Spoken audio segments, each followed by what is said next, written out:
Live किशो। Hello दोस्तों, कैसे हो भाई? हम्म।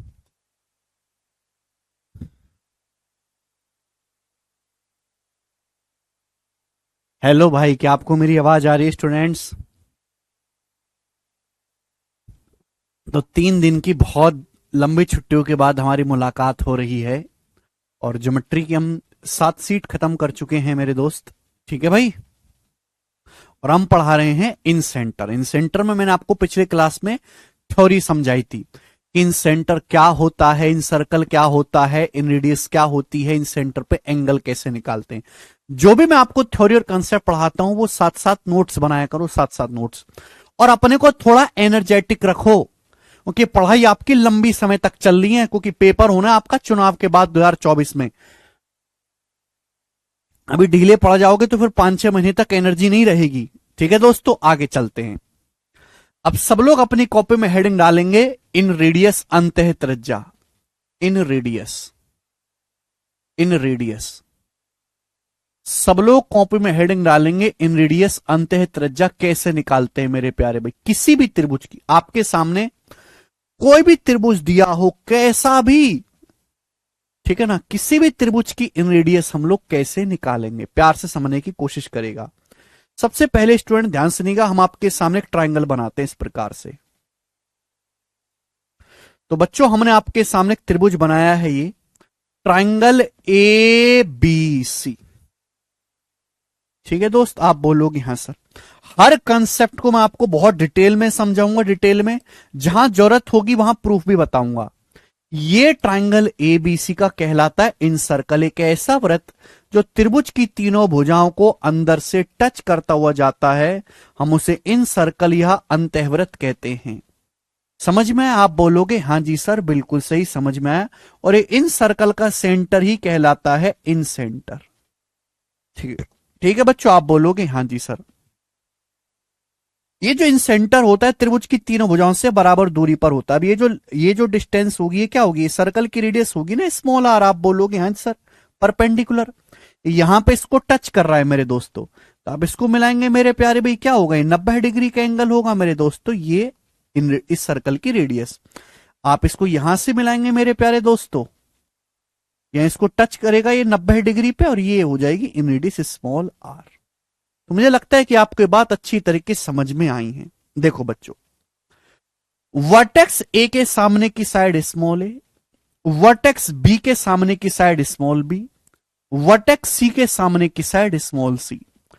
अगर किसी भी त्रिभुज की, एनी ट्राइंगल, मैं किसी भी त्रिभुज के लिए बता रहा हूं, ये किसी भी त्रिभुज के लिए, चाहे वो कोई भी साइज या किसी भी शेप का क्यों ना हो, अगर किसी त्रिभुज की तीनों भुजाओं की लंबाई दी हुई है, तीनों भुजाओं की लंबाई, तो उसकी रेडियस स्मॉल आर। अंत्यवृत्त की त्रिज्या कैसे निकालते? स्मॉल आर बराबर डेल्टा बटे एस। ये कंसेप्ट है, स्मॉल आर बराबर डेल्टा बटे एस।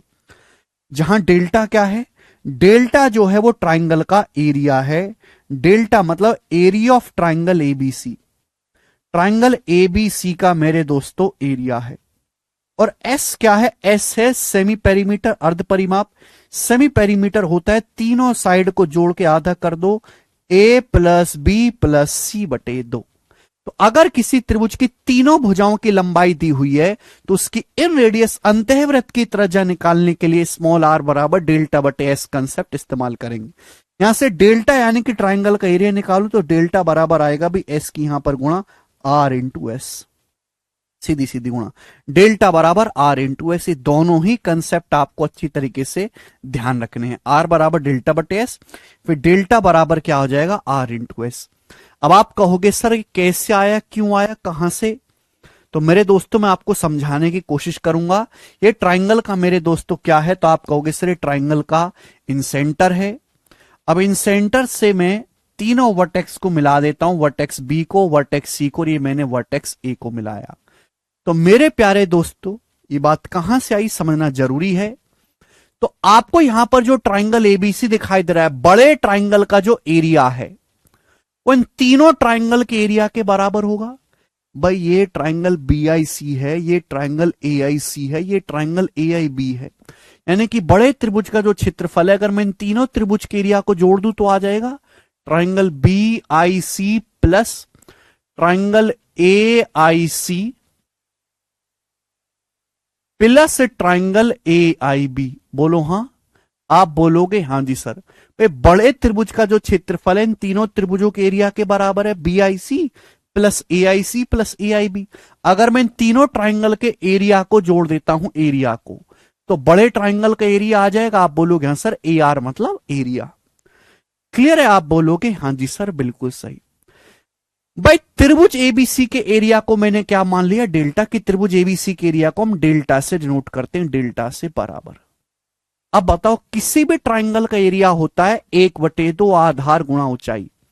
मैं अगर आपसे पूछूं कि बताओ ट्राइंगल बी आई सी का एरिया क्या होगा, तो भाई अगर मैं इस साइड को बेस मानता हूं कि साइड बीसी बेस है जिसकी लंबाई है स्मॉल ए, और सामने वाले वर्टेक्स से लंब बिल्कुल परपेंडिकुलर डाला गया है, देखो 90 डिग्री का एंगल है, ये हाइट हो जाएगी स्मॉल आर।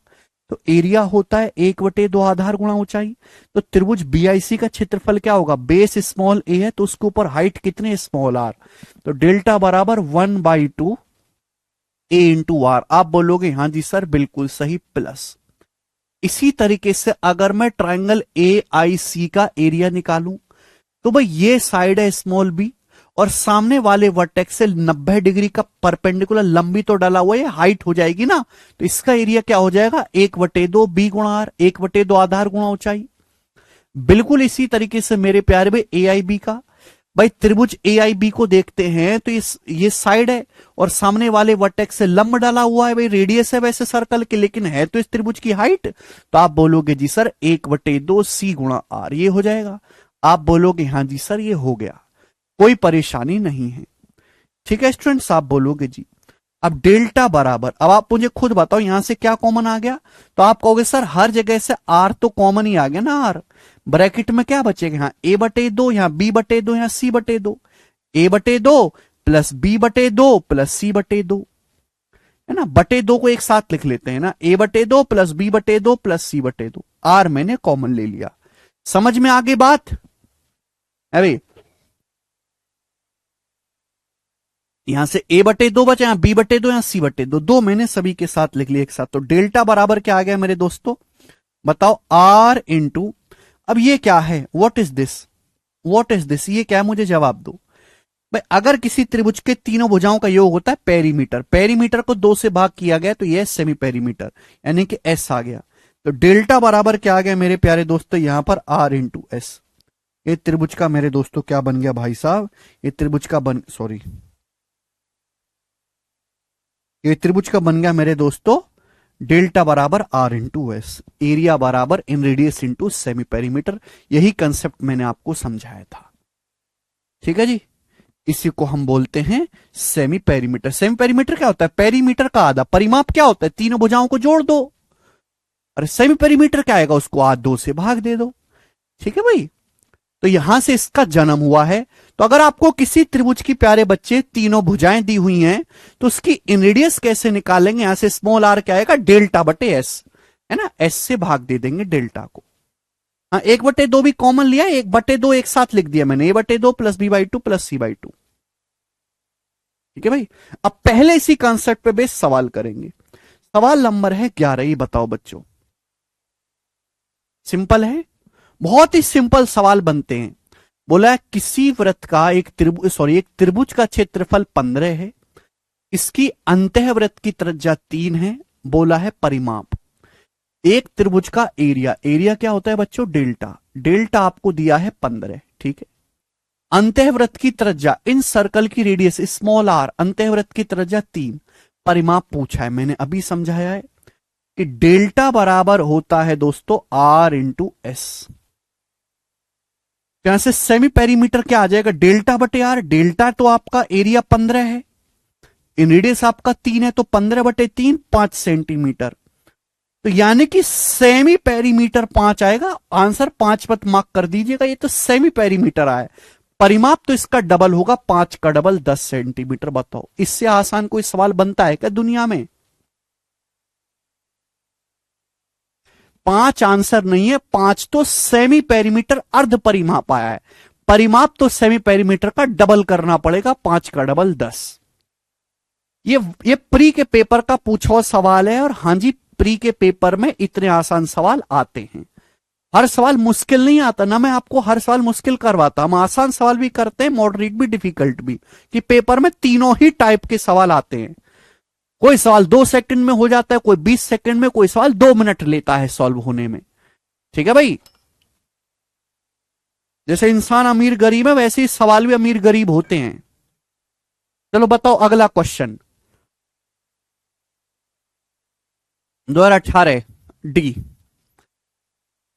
बोलो, बोला है किसी वृत्त की अंतःवृत्त की त्रिज्या 6, एक सर्कल की इन रेडियस 6 सेंटीमीटर है। इसकी भुजाओं का योग, भुजाओं का योग यानी कि परिमाप, भुजाओं का योग 50 सेंटीमीटर है। क्षेत्रफल क्या होगा? भुजाओं का योग 50 है तो सेमी पेरीमीटर क्या होगा? 50 का आधा 25। अगर तीनों भुजाओं का योग यानी कि परिमाप 50 है तो सेमी पेरीमीटर क्या होगा? 25। फिर गलती कर दी मैगी आपने, हैं? आपसे पूछा एरिया यानी कि डेल्टा। डेल्टा बराबर अभी कंसेप्ट समझा, आर इंटू एस। आर कितना है? 6। सेमी पेरीमीटर कितना है? 25। तो 6 गुणा 25 आ गया मेरे दोस्तों, जो है 150। 150 सवाल का आंसर हो जाएगा, 150 स्क्वायर मीटर। ठीक है भाई साहब, चलिए आगे चलेंगे। बताओ सवाल नंबर 13, 2019 का प्रीवियस ईयर है, करेंगे। यह दिया गया है कि एक त्रिभुज का क्षेत्रफल ए है। ओके, यह दिया गया एक त्रिभुज का एरिया ए है, इसका पेरीमीटर, इन रेडियस, सरकम रेडियस और तीनों माध्यिकाओं की औसत लंबाई, तीनों मीडियन की एवरेज लंबाई के मान क्रम से P, small R, capital R और डी हैं। आपसे पूछा है ए रेशियो पी किसके बराबर है? ये ऑप्शन है। ये सवाल 2019 के प्री के पेपर में आया था और एग्जामिनर ने केवल बच्चों को पागल बनाने के उद्देश्य से सवाल पूछा था। यह दिया गया कि त्रिभुज का जो एरिया है वो ए है, इसका पेरीमीटर है पी, इन रेडियस है स्मॉल आर, सरकम रेडियस है कैपिटल आर, तीनों माध्यिकाओं की एवरेज लंबाई डी है। ए रेशियो पी, ए मतलब एरिया, पी मतलब पेरीमीटर। ये आपसे पूछा है, आप तो ये तो पूछा है। ए मतलब एरिया, पी मतलब पेरीमीटर। पेरीमीटर क्या होता है? पेरीमीटर होता है सेमी पेरीमीटर का दुगुना, 2s। पेरीमीटर क्या है? सेमी पेरीमीटर का दुगुना। बेटा ये जो चीज है एरिया बटे सेमी पेरीमीटर क्या बन गया? ये इन रेडियस नहीं बन गई। इन रेडियस क्या बोले साल में? इन रेडियस बोला स्मॉल आर, तो एरिया बटे सेमी पेरीमीटर बन गया स्मॉल आर बटे 2। तो आर बटे 2 इस सवाल का आंसर आएगा, स्मॉल आर बटे 2। ये बाकी जो चीज है इनकी कोई जरूरत नहीं है, ये केवल आपको कंफ्यूज करने के लिए दिया है कि बच्चे इसमें उलझ जा रहे, ये दिया है तो इसका भी कोई यूज होगा। कोई यूज नहीं है मेरे दोस्तों, ठीक है जी, कोई यूज नहीं है। जैसे किसी आदमी के दोस्त तो 100 होते हैं, मुसीबत में काम कौन आते हैं? 2-3, बाकी का 98 का कोई लेना देना नहीं है आपकी जिंदगी से, आपका समय बर्बाद करने के। वैसे ही ये एक्स्ट्रा जानकारी दे दी है जिसके सवाल से कोई लेना देना नहीं है, लेकिन इसको देने से एग्जामिनर क्या बच्चों को कंफ्यूज कर देगा। आपको होना नहीं, क्योंकि आप हमसे पढ़ते हो, कोई लल्लू पल्लू जगह से नहीं पढ़ रहे हो। तो बी ऑप्शन इसका आंसर आएगा। समझ में आई बात? आप बोलोगे सर कब की समझ लिया, आप यहीं हटके पड़े हैं। अब आगे चलेंगे, अब नेक्स्ट कंसेप्ट कर लोगे ना, इजी कंसेप्ट है, मैंने हर एक वैरायटी आपको करवा दी अब। ठीक है जी,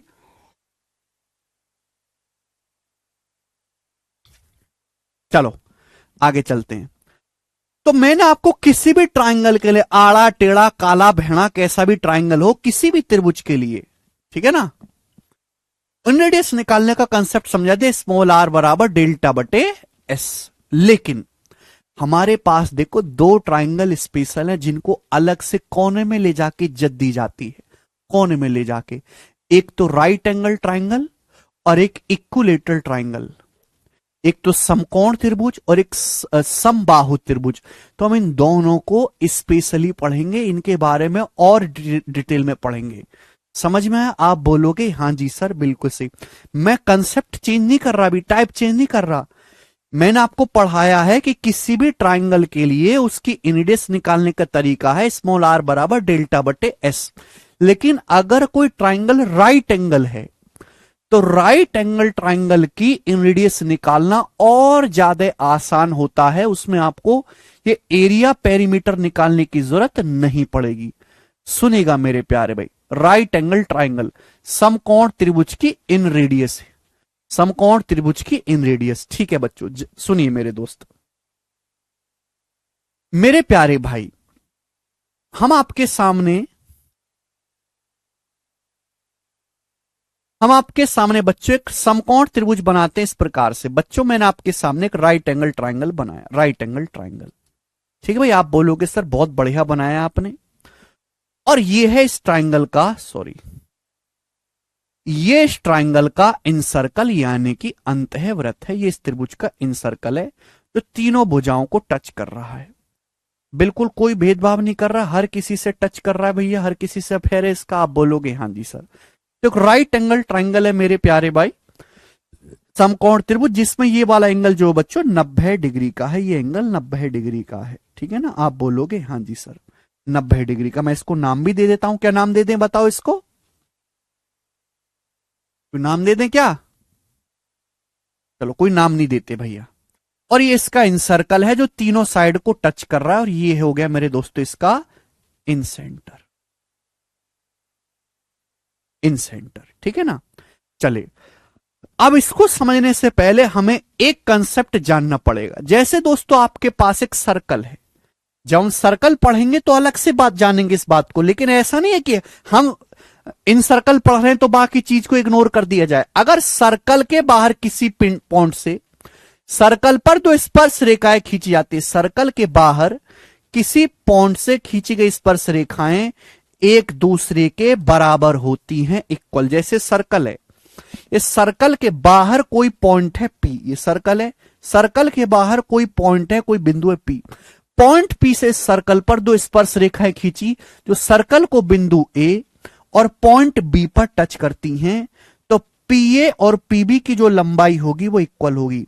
सर्कल के बाहर से, वृत्त के बाहर से खींची गई स्पर्श रेखाओं की लंबाई बराबर होती है। सर्कल है, सर्कल के बाहर पॉइंट P है, पॉइंट P से दो स्पर्श रेखाएं खींची हैं प्यारे बालक, एक PA और PB।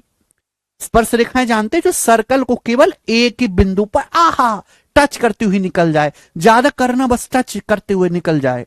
ठीक है ना, फीलिंग जगाते हुए, और कुछ ना करे, मतलब पागल बनाते हुए निकल जाए। ठीक है ना, उसे हम स्पर्श रेखा खींचते हैं, दोनों की लंबाई बराबर होगी। आप बोलोगे सर क्यों? देखो स्टूडेंट, ये सर्कल का सेंटर है O,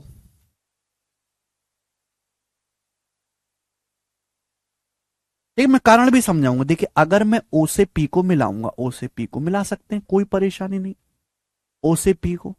ठीक है बच्चों, ध्यान से समझने की कोशिश करेगा। भाई ये OA क्या है? सर्कल की रेडियस। ये OB क्या है? सर्कल की रेडियस। हमने आपको पढ़ाया है, हमने कल ही पढ़ाया था कि भाई अगर कोई सर्कल है और इसकी टेंजेंट है स्पर्श रेखा, तो रेडियस और टेंजेंट के बीच में हमेशा एक कोण 90 डिग्री का बनता है। रेडियस टेंजेंट के बीच में 90 डिग्री, कि 90 के अलावा कुछ और हुआ तो लाइन टेढ़ी हो जाएगी, टेढ़ी हो जाएगी तो सर्कल में घुसेगी, घुसनी नहीं चाहिए, एक ही बिंदु पर टच करेगी।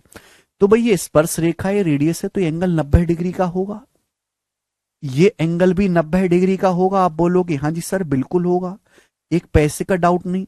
अब आपको यहां पर दो दो राइट एंगल ट्राइंगल दिखाई दे रहे हैं, एक समकोण त्रिभुज ऊपर है OAP और एक समकोण त्रिभुज नीचे है OBP।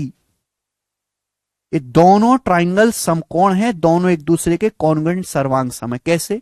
दोनों राइट एंगल हैं, दोनों में ये भी रेडियस स्मॉल आर, ये भी रेडियस स्मॉल आर, दोनों की रेडियस तो सेम ही है ना, और दोनों का हाइपोटेनस सेम है, दोनों में 90 डिग्री के सामने OP कॉमन है। तो RHS की प्रॉपर्टी से दोनों राइट एंगल है, दोनों का हाइपोटेनस सेम है, एक साइड सेम है, कॉन्ग्रुएंट हो गए। जब कॉन्ग्रुएंट हो गए मेरे प्यारे भाई, तो तीसरी साइड ऑटोमेटिकली बराबर हो जाएगी कि नहीं हो जाएगी? तो दोनों लेंथ इक्वल होती हैं। आप बोलोगे हाँ सर। एक बात और, भाई स्मॉल r के सामने अगर ये कोण थीटा है, तो यहां स्मॉल r के सामने ये कोण भी थीटा होगा। तो ध्यान रखिएगा कि जैसा पिक्चर लाइन AP के ऊपर है OP के, वैसा ही लाइन OP के नीचे है। OP के ऊपर और नीचे कोई भेदभाव नहीं है, प्रॉपर रीजनिंग है। बिल्लो बगे बिल्लियां द की करेगी, बिल्लो गरम गरम बिल्ली खाएगी। ठीक है भाई, ध्यान से सुनेगा। ओके, जो जैसा फिगर ओपी के ऊपर है वैसा ही नीचे है, कोई भेदभाव नहीं है, रीजनिंग है दोस्त, आरएचएस की प्रॉपर्टी राशि। तो इस वजह से सर्कल के बाहर खींची गई स्पर्श रेखाएं बराबर होती हैं। ठीक है दोस्त, आप बोलोगे सर 1 रुपए का ऑस्कर आपके लिए। ये एक समकोण त्रिभुज है, इसका इन सर्कल है, आई है इसका इन सेंटर। समझ में? आप बोलोगे जी बिल्कुल सही, बहुत अच्छी तरीके समझ में आ रहा है, ध्यान सुनेगा मेरे प्यारे भाई। मैं यहां से परपेंडिकुलर डालता हूं मेरे दोस्तों, बताओ ये क्या है, क्या है ये? तो आप कहोगे सर ये तो इस सर्कल की रेडियस होगी 90 डिग्री, ये 90 डिग्री बनेगा टेंजेंट रेडियस के बीच में। टेंजेंट रेडियस के बीच में कितने डिग्री का? 90 डिग्री का। और ये होगी radius small R, incircle की रेडियस स्मॉल आर। ठीक बच्चों, इसी तरीके से अगर मैं यहां से परपेंडिकुलर डालता हूं ये, बताओ, तो 90 डिग्री हो गया ये 90 डिग्री, ये भी टेंजेंट रेडियस के बीच में 90 डिग्री का एंगल बनेगा। ये भी क्या बचेगा? Small R. भाई ये भी रेडियस है स्मॉल आर, ये भी रेडियस है स्मॉल आर, दिखाई दिया? सेंटर से परिधि तक की दूरी रेडियस होती है ना। अब देखो ये 90 है, ये राइट एंगल तो था, ये 90 है, ये 90 है। जब 3 एंगल 90 हो गए तो चौथा ऑटोमेटिकली 90 हो गया। चारों एंगल 90 90 90 हो गए। जब चारों एंगल 90 90 90 हो गए तो आमने सामने की भुजा क्या होनी चाहिए? बराबर। भाई अगर ये स्मॉल आर है तो इसके सामने ये भी स्मॉल आर आएगा ना, यहां से यहां तक ये भी स्मॉल आर आएगा। ये स्मॉल आर है तो ये भी स्मॉल आर आएगा। तो आपको नहीं लग रहा कि भाई कोने में एक ऐसी फिगर बन गई है, एक ऐसा चतुर्भुज बन गया जिसके चारों कोण 90 डिग्री हैं, चारों भुजाएं बराबर है, small R small R small R small R. यानी कि जब भी हम राइट एंगल ट्राइंगल का इन सर्कल खींचते हैं तो कोने में हमेशा स्क्वायर बनता है। ध्यान रखिएगा कंसेप्ट नंबर 1, कोने में हमेशा स्क्वायर बनता है। बोलो, स्क्वायर यानी कि वर्गीय, वर्ग हो गया कि वर्ग की चारों भुजाएं बराबर होती हैं और चारों कोण 90 डिग्री के होते हैं। अगर एक समकोण त्रिभुज में हम इन सर्कल खींचते हैं तो कोने में हमेशा स्क्वायर बनता है। भाई ये 90, ये रेडियस है 90 है, ये 90 है, ये 90 है, चौथा भी 90 होगा। अब ये चारों एंगल 90 हो गए तो आमने सामने की भुजा बराबर होनी चाहिए। ये स्मॉल आर तो इसके सामने ये भी स्मॉल आर, ये स्मॉल आर तो इसके सामने ये भी स्मॉल आर। इस हिसाब से तो चारों ही भुजाएं बराबर हो गई। जब चारों भुजाएं बराबर हो गई तो चारों जो है चारों कोण 90 डिग्री है, तो क्या बन गए? वर्ग बन गया। कैसे फोर्थ हो गया? चतुर्भुज के चारों एंगल का सम 360 होता है अंजलि, 360 का। ये 90 90 90 270, तो 90 ही तो बचा, 360। यही बेसिक है मनीष, ये जो मैंने आपको बताया ना, यही बेसिक है, यही बेसिक है। आपको सरकारी नौकरी की जरूरत नहीं है भैया, आपको ट्यूशन लगाने की जरूरत है 5वीं क्लास का। ये सब छोड़ो।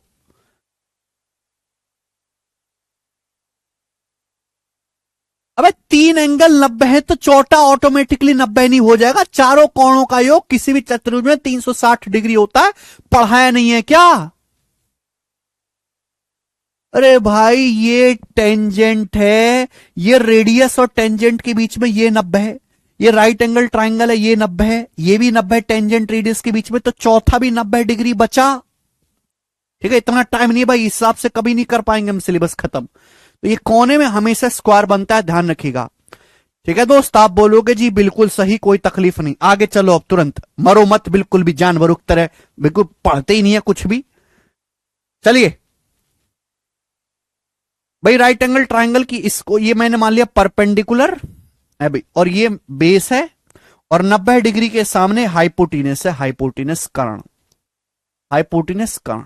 ठीक है जी, आप बोलोगे हाँ जी सर, ये 90 डिग्री बनाने वाली भुजाएं हैं और 90 डिग्री के सामने हाइपोटीनस है। ठीक है दोस्त, आप बोलोगे हाँ जी सर बिल्कुल सही, कोई दिक्कत नहीं, कोई तकलीफ नहीं। अब आप हमें ये बताओ, आप हमें ये बताओ कि पूरी लेंथ जो है, पूरी साइड जो है समकोण त्रिभुज की पी है, ये स्मॉल आर है, तो ये कितना बचा यहां से यहां तक? ये कितना बचा? जवाब दो यहां से यहां तक, ये कितना बचा बताओ जल्दी से। स्मॉल आर है, पूरी पी है, तो पी माइनस आर बचा कि नहीं? आप बोलोगे हाँ सर बचा, P minus R, P minus R बचा। अभी अभी पढ़ा है कि सर्कल के बाहर से खींची गई स्पर्श रेखाएं बराबर होती हैं, सपोज मैं इसको नाम भी दे देता हूं, चाहे तो त्रिभुज को ए बी सी, मैं नाम भी दे देता हूं, चलो इस समकोण त्रिभुज को ए बी सी, ठीक है भाई, ए बी सी। और यहां पे टच कर रहे हैं मेरे दोस्तों, मैं इस पॉइंट को भी नाम देता हूं डी पर। सर्कल के बाहर से खींची गई स्पर्श रेखाएं बराबर होती हैं, अभी पढ़ा है 1 सेकंड पहले। अब ये सर्कल है, सर्कल के बाहर ये समझो पॉइंट ए है, पॉइंट ए से स्पर्श रेखा ये यहां से यहां तक देखो 90 डिग्री का एंगल टच कर रहा है, तो भाई ये भी तो एडी स्पर्श रेखा, ये भी तो बराबर होनी चाहिए। अगर ये P माइनस आर है तो ये लेंथ भी क्या होगी, P माइनस स्मॉल आर। आप बोलोगे हाँ जी सर होगी। सर्कल के बाहर से भाई ये जो स्पर्श रेखा है बिल्कुल उतनी ही ये होगी, दोनों बराबर होनी चाहिए। समझ में बात? आप बोलोगे हाँ जी सर बिल्कुल सही।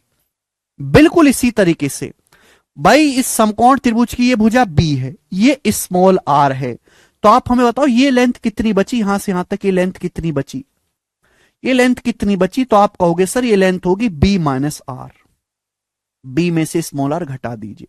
अभी पढ़ा 1 सेकंड पहले कि सर्कल के वृत्त के बाहर से खींची गई स्पर्श रेखा बराबर होती है। ये वृत्त है, वृत्त का बाहर ये पॉइंट सी है, पॉइंट सी से टेंजेंट है भाई, देखो यहां सर्कल को टच कर रही है, यहां पर टच कर रही है कि नहीं, और इसी पॉइंट सी से सर्कल की टेंजेंट है जो यहां डी पर टच कर रही है। तो अगर ये लेंथ B माइनस आर है तो यहां से यहां तक की ये लेंथ B, तो ये कितनी होनी चाहिए? तो आप कहोगे सर ये लेंथ भी यहां से यहां तक की B माइनस स्मॉल आर ही होगी। ठीक है ना, ये रहा कंसेप्ट आपके सामने, ये रहा कंसेप्ट, प्रूफ करके भी समझाया है। ठीक है भाई, तो सर्कल के बाहर से देखो ये स्पर्श रेखा B माइनस आर यहां टच कर रही है, तो ये भी यहां से यहां तक मेरे दोस्तों B माइनस आर होगी। कोई तकलीफ? आप बोलोगे नहीं सर कोई तकलीफ नहीं है, बिल्कुल साफ साफ हमें दिखाई दे रहा हर एक चीज। अब एक बात बताओ दोस्तों, सब बालक जवाब देंगे हमें, एक बात बताओ, ये जो हाइपोटीनस है मेरे प्यारे भाई, ये जो हाइपोटीनस है H, किसके बराबर है? जवाब दो, किसके बराबर है भाई? ये लेंथ है P माइनस आर, ये लेंथ है B माइनस आर, इन दोनों का योग ही तो हाइपोटीनस है। हाइपोटीनस क्या है मेरे दोस्तों? P minus R, P minus R plus, और ये कितना है मेरे प्यारे में? B minus R. बोलिए, आप बोलोगे हाँ जी सर बिल्कुल सही, कोई परेशानी नहीं। भाई इसको और इसको जोड़ दूंगा तो पूरा हाइपोटीनस कर्ण आ गया कि नहीं? आप बोलोगे सर इसमें कैसी बात है, तो बहुत आसान सी चीज है। अब माइनस आर हो गया बच्चों माइनस का 2r, H प्लस H बराबर ये P प्लस B, और माइनस आर हो गया माइनस का 2r, हो गया माइनस आर माइनस 2r, जब इधर आएगा तो ये ट्वाइस ऑफ r, और H उधर पहुंच जाएगा P plus B minus H, P plus B minus H। तो स्मॉल r बराबर आ जाएगा दोस्तों P plus B minus H, और 2 नीचे बटे 2, ये आ गया मेरे दोस्तों। और ये आ गया अगला कंसेप्ट, यानी कि अगर किसी समकोण त्रिभुज की, केवल राइट एंगल ट्राइंगल के लिए बताया है, अगर किसी राइट एंगल ट्राइंगल की तीनों साइड, तीनों भुजाएं आपको पता हैं, तो उसकी इनरेडियस आप निकाल सकते हो मेरे प्यारे भाई, P plus B minus H बटे 2, P plus B minus H बटे 2। आपको ना एरिया निकालने की जरूरत है, ना पेरीमीटर निकालने की जरूरत है। अगर आप स्मॉल r बराबर डेल्टा बटे S करोगे, यहां से भी आंसर आएगा, बट पहले एरिया निकालना पड़ेगा, फिर परिमाप निकालना पड़ेगा। लेकिन अगर ट्राइंगल्स राइट एंगल एक समकोण त्रिभुज है और आपसे पूछा जाए उसकी रेडियस बताओ, तो परपेंडिकुलर बेस क्या है? 90 डिग्री बनाने वाली भुजाएं, H क्या है? हाइपोटीनस यानी कि कर्ण, तो उसकी रेडियस आप डायरेक्ट निकाल सकते हैं, P plus B minus H बटे 2, P plus B minus H बटे 2, डायरेक्ट एकदम 1 सेकंड में। जैसे सवाल आ गया, पूछेगा बताओ अगर किसी त्रिभुज की भुजाएं, अगर किसी त्रिभुज की भुजाएं क्या कर लें, अगर किसी त्रिभुज की भुजाएं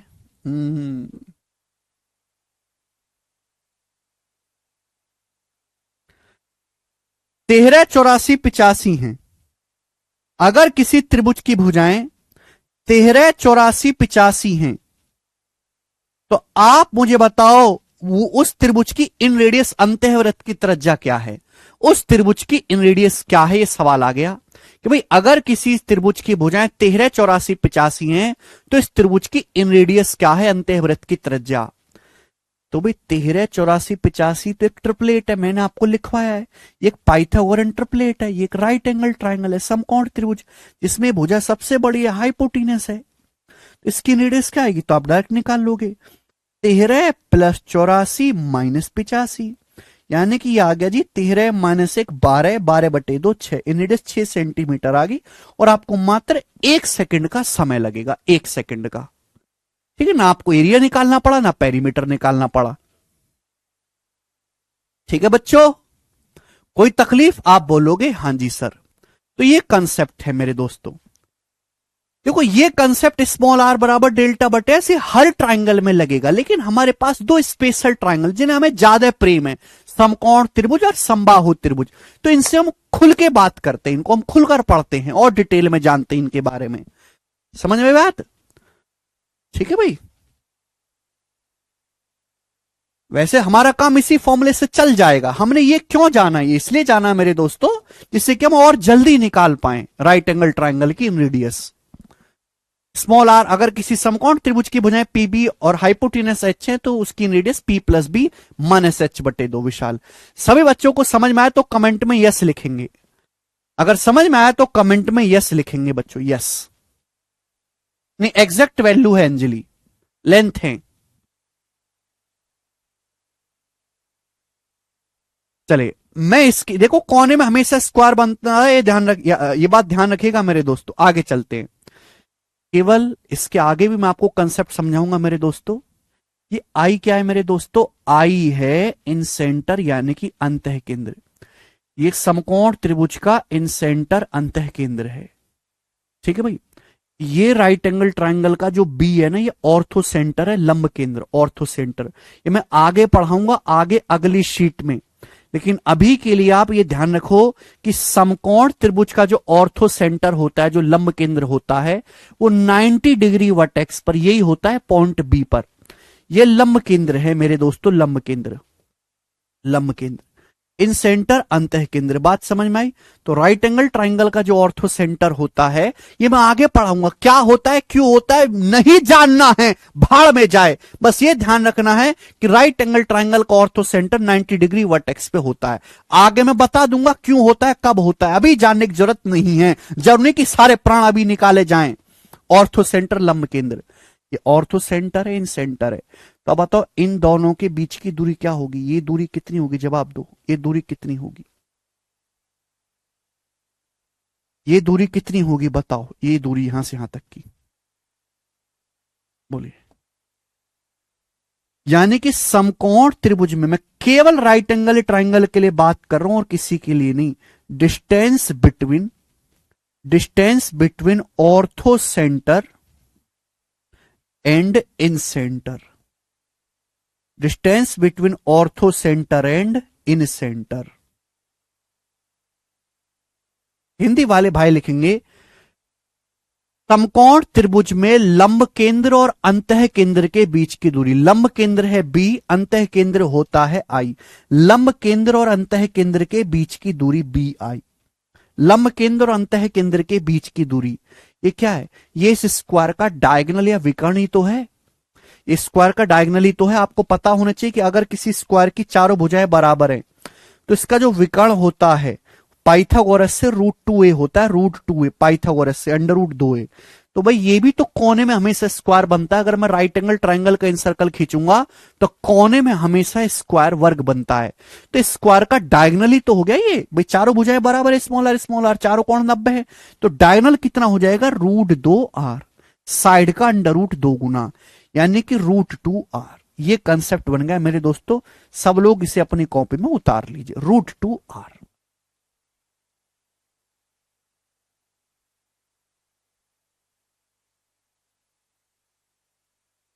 ठीक है मेरे प्यारे भाइयों, तो कई बार पेपर में सवाल आया है, उसमें आपसे पूछता है कि बताओ ऑर्थो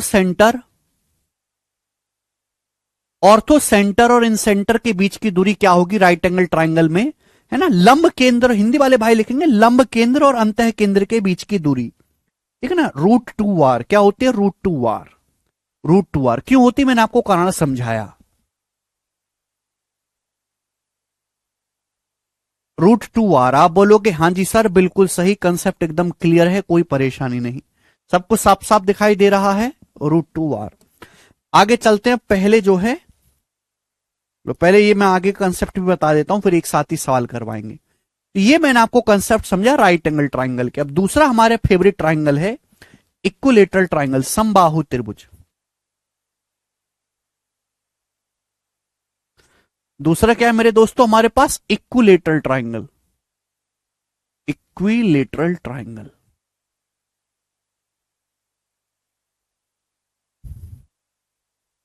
हिंदी वाले भाई लिखेंगे समबाहु त्रिभुज। समबाहु त्रिभुज बहुत प्यारा है दोस्तों, बहुत प्यारा। इक्विलेटरल ट्राइंगल, समबाहु त्रिभुज, ठीक है ना।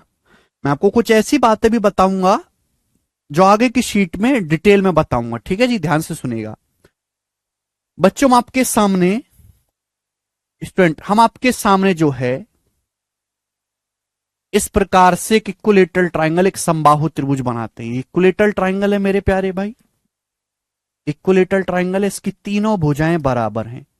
समबाहु त्रिभुज का मतलब एक ऐसा त्रिभुज जिसकी तीनों भुजाएं बराबर हों और तीनों कोण बराबर हों, 60 60 60 60 60 60। तो भाई ये साइड भी स्मॉल ए है, ये साइड भी स्मॉल ए है और ये साइड भी स्मॉल ए है। ये एंगल कितने डिग्री का है, 60 डिग्री का। ये एंगल कितने डिग्री का है, 60 डिग्री का। और ये एंगल कितने डिग्री का है, 60 डिग्री का। ये भी 60 डिग्री का एंगल है। अब सुनिएगा दोस्तों, अगर मैं यहां से परपेंडिकुलर डालता हूं लंब, अगर मैं यहां से परपेंडिकुलर डालता हूं लंब 90 डिग्री, कितने डिग्री का कोण होगा बच्चों, 90 डिग्री का कोण होगा। ये भी 90 डिग्री। तो अगर ये 90 डिग्री है, 60 डिग्री, तो कितना बचेगा, 30 डिग्री बचेगा, 30 डिग्री। ये 90 है, ये 60 है, तो बच्चों ये कितना बचा, 30 डिग्री बचा।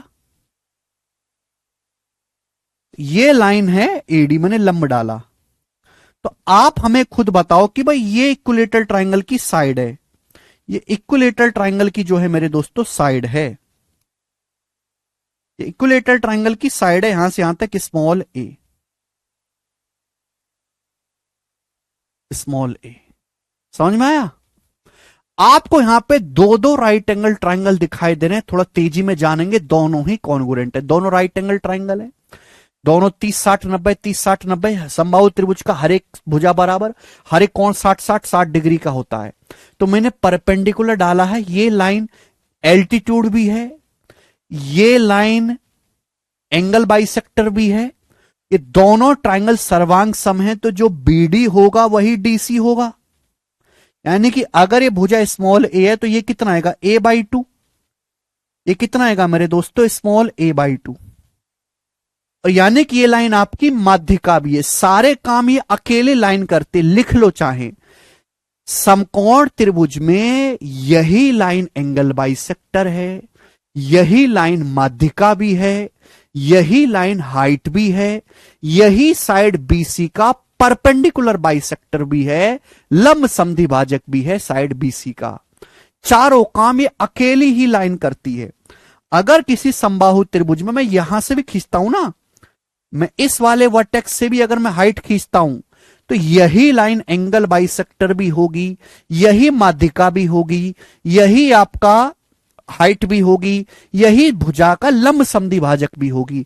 तो इक्विलेटरल ट्राइंगल में चारों काम एक ही लाइन करती है, चाहे मैं वर्टेक्स ए से खींचूं, चाहे मैं बी से खींचूं, चाहे मैं सी से खींचूं, सारे काम एक ही लाइन को सौंपे जाते हैं।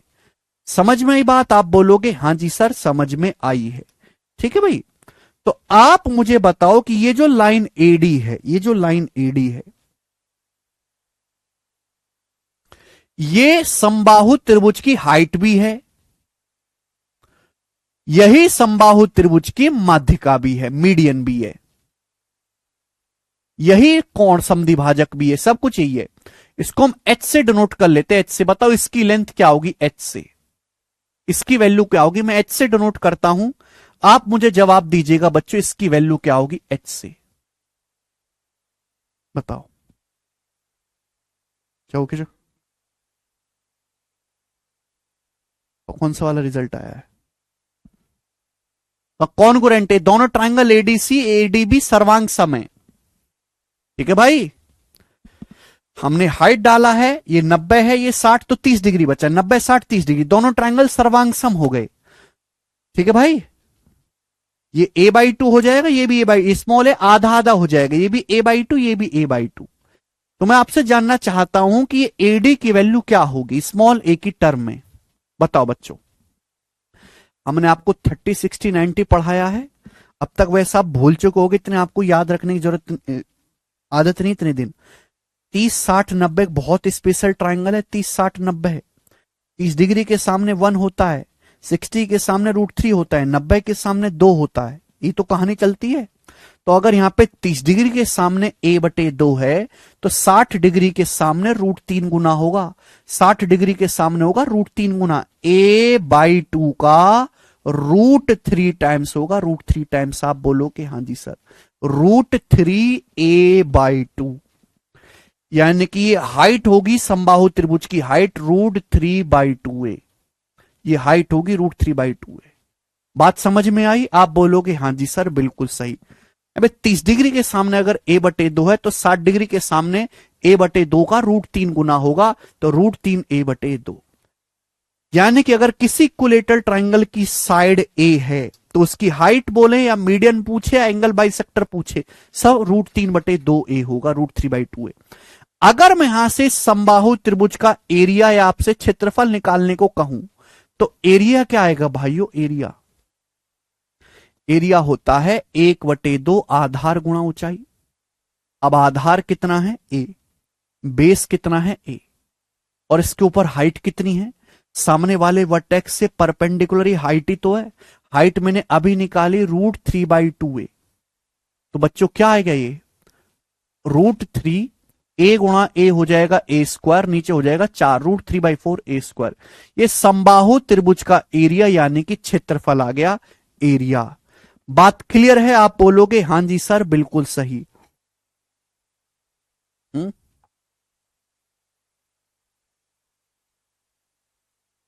क्या?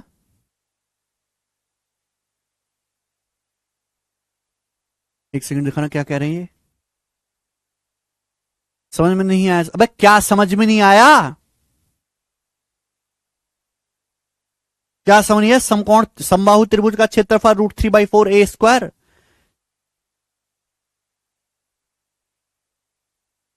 इतनी छोटी सी बात है, 30 60 90 घर से पढ़ के आया करो बेटा, ज्योमेट्री है ये, है कोई परसेंटेज रेशियो नहीं है।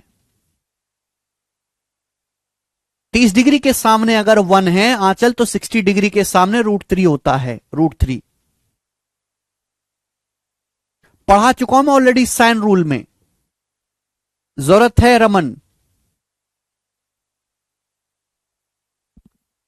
ओके, यही बेसिक आ रहा, कौन सा बेसिक चाहिए और राक्षस हो? हैं? 30 60 90 पढ़ा है कि नहीं पढ़ा है? 30 60 90 साइन रूल में।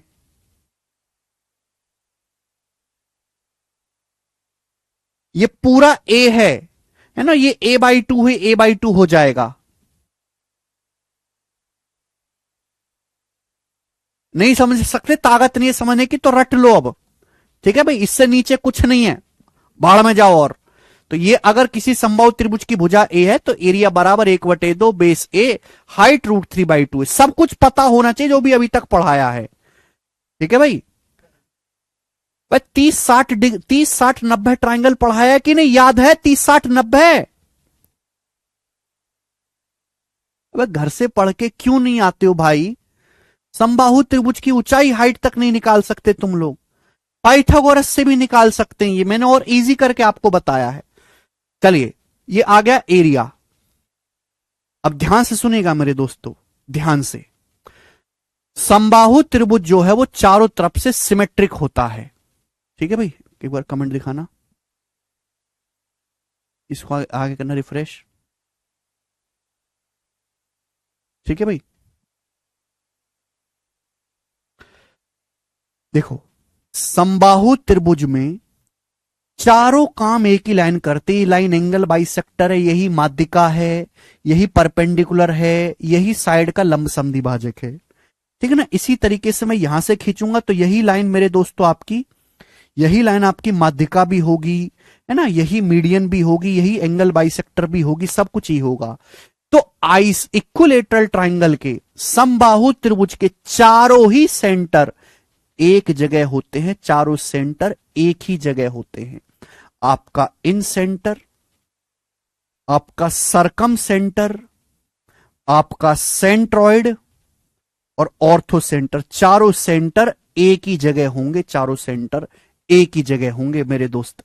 बात समझ में आई? आप बोलोगे हां जी सर बिल्कुल सही, कोई तकलीफ नहीं। चारों सेंटर, ये लिख लीजिएगा कि इक्विलेटरल ट्राइंगल के चारों सेंटर्स एक ही जगह होंगे। बाकी जो त्रिभुज होते हैं उनके चारों सेंटर अलग अलग होंगे। केवल अकेला समबाहु त्रिभुज ही ऐसा है जिसके चारों सेंटर एक ही जगह होंगे। क्या होंगे एक ही जगह? कि सारी जो लाइन है वो एक, सारी जो लाइन है वो एक ही है, ये सेम लाइन एंगल बाइसेक्टर है, यही माध्यिका है, यही हाइट है, सब कुछ यही है। तो सारी लाइन एक ही जगह काटेंगी, सारी कोण समद्विभाजक एक ही जगह काटेंगे, सारी हाइट एक जगह काटेंगे, ठीक है भाई, सारी माध्यिका एक जगह काटेंगी। उसी की वजह से चारों सेंटर एक ही जगह होंगे। कई बार पेपर में उल्टा सवाल भी आया है कि अगर किसी त्रिभुज के चारों सेंटर एक ही जगह उपस्थित हैं तो बताओ वो त्रिभुज कैसा है? तो आप कहोगे सर वो त्रिभुज है आपका इक्विलेटरल ट्रायंगल, समबाहु त्रिभुज। आप बोलोगे हां जी सर बिल्कुल सही, बात एकदम क्लियर है। यानी कि मेरे दोस्तों ये है इन सेंटर आई, समझ में? इन सेंटर अंतः केंद्र, यही इन सेंटर है, यही सरकम सेंटर परिकेंद्र है, यही सेंट्रॉइड केंद्रक है, यही ऑर्थो सेंटर लंब केंद्र है, चारों एक ही जगह होंगे। अब इन सेंटर से भुजा तक की दूरी क्या होती है? इन रेडियस, ये दूरी क्या होगी? Small R. इन सेंटर त्रिभुज की तीनों भुजाओं से बराबर दूरी पर होता है, तो इन सेंटर से साइड बीसी तक की जो दूरी है ये होगी स्मॉल आर। ठीक है जी, ध्यान से सुनेगा मेरे दोस्तों। चले, जैसे दोस्त हम आपके सामने एक ट्रायंगल बनाएं, हर ट्रायंगल के लिए एक ऐसा सर्कल पॉसिबल है जो त्रिभुज के तीनों वर्टेक्स से होकर गुजरता है। मैं आगे पढ़ाऊंगा आपको, अभी आपको मैं उतनी बात बता रहा हूं जितनी जाननी जरूरी है। हर त्रिभुज के लिए एक ऐसा सर्कल पॉसिबल है जो त्रिभुज के तीनों शीर्षों से गुजरता है। इसको हम बोलते हैं सरकम सर्कल। क्या बोलते हैं इसको हम? सरकम सर्कल या परिव्रत बोलते हैं, परिव्रत। ये हो गया सरकम सर्कल का सेंटर ओ, तीनों शीर्षों से होकर गुजरता है, परिव्रत। परि मतलब बाहर वाला व्रत, ये हो गया सरकम सेंटर ओ। देखो ये क्या होगी? रेडियस। इस सरकम सर्कल की रेडियस होगी ना कैपिटल आर, ये भी रेडियस होगी कैपिटल आर, ये भी रेडियस होगी कैपिटल आर। आप बोलोगे हाँ जी सर। सरकम सर्कल का सेंटर सरकम सेंटर, सरकम सेंटर परिकेंद्र, परिकेंद्र, ये भी रेडियस होगी स्मॉल आर। यानी कि सरकम सेंटर जो है वो तीनों वर्टेक्स से, तीनों शीर्षों से बराबर दूरी पर होता है। तीनों वर्टेक्स, ये भी स्मॉल कैपिटल आर, ये भी कैपिटल आर, ये भी कैपिटल आर। तो आप यहां पर ध्यान से समझिएगा मेरे दोस्तों कि अगर आपके पास ये राइट एंगल ट्राइंगल, आपके पास ये इक्विलेटरल ट्राइंगल है, ये है इसका सरकम सेंटर। इन सेंटर से भुजा की दूरी होगी इन रेडियस, ये सरकम सेंटर भी है, ये पॉइंट आपका सरकम सेंटर भी है, परिकेंद्र।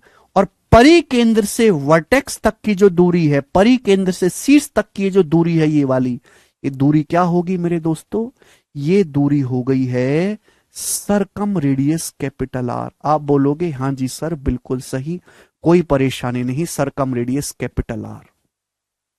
तो ध्यान रखिएगा ये स्मॉल आर है और एक कैपिटल आर है इक्विलेटरल ट्राइंगल में। ये बात मैं आपको 3 बार पढ़ाऊंगा, 3 बार, ध्यान से सुनते रहिएगा, 3 बार। अभी पूरा थोड़ा बहुत डाउट भी रह जाता है तो कोई दिक्कत नहीं, मैं 3 बार आपको बात बताऊंगा। अब आप मुझे खुद बताओ ये पूरी लेंथ क्या है मेरे दोस्तों? यहां से यहां तक की पूरी लेंथ क्या है? तो आप कहोगे सर ये पूरी लेंथ है इक्विलेटरल ट्राइंगल की हाइट। यहां से यहां तक की जो डिस्टेंस है क्या है? इक्विलेटरल ट्राइंगल की हाइट है मेरे दोस्तों, हाइट। ये इन सेंटर, इन सेंटर से साइड भुजा तक की दूरी होती है इन रेडियस। ये पॉइंट सरकम सेंटर परिकेंद्र भी है।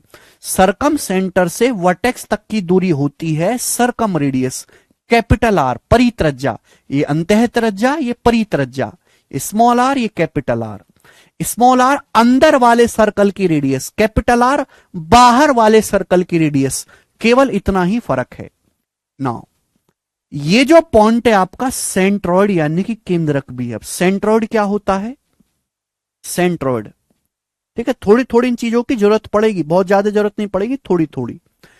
सेंट्रॉइड वो बिंदु होता है जहां त्रिभुज की तीनों माध्यिका एक दूसरे को काटती हैं, तीनों मीडियन एक दूसरे को काटती हैं, वो पॉइंट आपका सेंट्रॉइड कहलाता है। जैसे ट्राइंगल एबीसी है, एबीसी। अब इस त्रिभुज की माध्यिका है, माध्यिका एडी, मीडियन एडी। माध्यिका क्या होती है? जो साइड के मध्य बिंदु को अपोजिट वर्टेक्स से मिलाने वाली लाइन। ये है माध्यिका मेरे दोस्तों बीई, ये बीई, ठीक है। तो जहां ये दोनों माध्यिका एक दूसरे को काटते हैं वही होता है सेंट्रॉइड। सेंट्रॉइड या केंद्रक, जी से इसको डिनोट करते हैं और इसका नाम है सेंट्रॉइड यानी कि केंद्रक। समझ में आई बात? आप बोलोगे हां जी सर सेंट्रॉइड। इसी तरीके से वर्टेक्स सी को आप मिलाओगे यहां से तो ये आपकी माध्यिका हो जाएगी। तो तीनों माध्यिकाएं जहां एक दूसरे को काटती हैं वो पॉइंट सेंट्रॉइड होता है, केंद्रक होता है।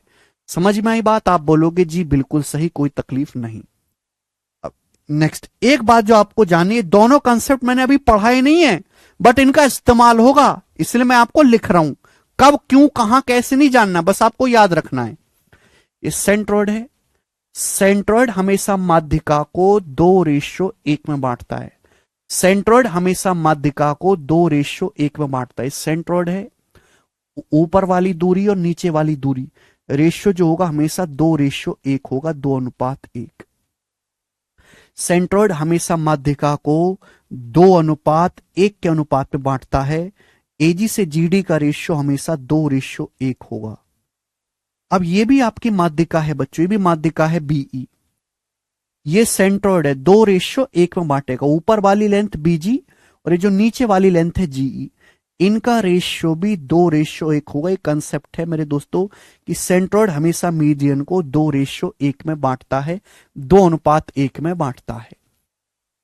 अब जैसे आप ध्यान से सुनेगा, ये जो है आपका सेंट्रॉइड है, सेंट्रॉइड, ये पॉइंट आपका सेंट्रॉइड भी है, यही इन सेंटर भी है, यही सरकम सेंटर भी है, चारों काम यही एक अकेला बिंदु करता है, ठीक है। अब अगर ये सेंट्रॉइड है, ये क्या है? माध्यिका है। एडी क्या है? माध्यिका है। देखो साइड बीसी का मिड पॉइंट है। ये लाइन एडी मीडियन है, जी आपका सेंट्रॉइड है। तो ऊपर वाली लेंथ और नीचे वाली लेंथ का रेशियो क्या होगा? 2:1 होगा कि नहीं? ऊपर वाली लेंथ और नीचे वाली लेंथ का रेशियो क्या होगा? 2:1, यानी कि कैपिटल आर ऊपर वाली लेंथ है और स्मॉल आर नीचे वाली लेंथ है। इन दोनों का रेशियो कितना होगा? 2:1 होता है। तो इक्विलेटरल ट्राइंगल यानी कि समबाहु त्रिभुज में सरकम रेडियस से इन रेडियस का रेशियो 2:1 होगा। कंसेप्ट नंबर 1 केवल समबाहु त्रिभुज के लिए बता रहा हूं, हर किसी त्रिभुज में मत लगाना। ये केंद्रक है, सेंट्रॉइड से वर्टेक्स तक की ऊपर वाली दूरी, सेंट्रॉइड से भुजा तक की वाली। ये कैपिटल आर स्मॉल आर का रेशियो कितना होगा? 2:1, 2:1। आप बोलोगे हां जी सर बिल्कुल सही, कोई दिक्कत नहीं। अगर मैं आपसे यहां से कैपिटल आर की वैल्यू पूछूं तो बताओ कैपिटल आर क्या आएगा मेरे दोस्त? जवाब दीजिए। ये समबाहु त्रिभुज की पूरी हाइट है एच, ये पूरी हाइट है स्मॉल एच। ये रेशियो 2:1 है। हाइट एच को 2:1 में डिवाइड करना जानते हो आप? कैसे डिवाइड करेंगे भाई? इन दोनों का रेशियो कितना है? 2:1, 2:1। तो आप मुझे बताओ ये लेंथ कितनी होगी? कैपिटल आर पूरी लेंथ है 3 यूनिट, 2 और 1 पूरी लेंथ तो 3 यूनिट हो गया। 3 यूनिट आप बोलोगे सर 3 यूनिट।